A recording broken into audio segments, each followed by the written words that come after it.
At yung rinireklamo ni PBBM na itigil ang destabilization, sa totoo sila gumagawa ng destabilization sa sarili nilang gobyerno. Natural, magagalit hindi lang si Rear Admiral Carlos, kundi pati yung mga naniniwala kay Rear Admiral Carlos na graduate pala ng US Naval Academy at isang 10 outstanding Filipino awardee. No? Yan po ay pinirmahan ng kanyang mga mista at sa tingin ko po, yung sentimiento ay nasa buong hukbong sandatahan. Kasi parang idol material itong si Rear Admiral Carlos. No? Ngayon, ang nangyari po dyan, abay, nag-leave si Carlos dahil ayaw niya sigurong magkaroon ng malaking kontrobersiya at mapahiya ang kanyang presidente, ang kanyang Secretary of Defense at saka ang kanyang Chief of Staff. Aba ngayon, nabalitaan natin, tinanggal na at pinalitan na. Abay, ito po ay seryosong bagay.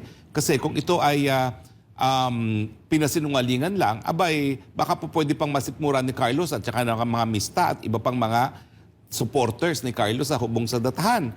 Pero ngayon, tinanggal na siya at pinalitan na siya, abay, ito talaga ay sampal sa mukha ni Carlos, no? At dun sa mga naniniwala kay Carlos. So sa akin po, paninindigan ko po yan po ang posibleng magsimula ng destabilization sa ating hukbong sandatahan.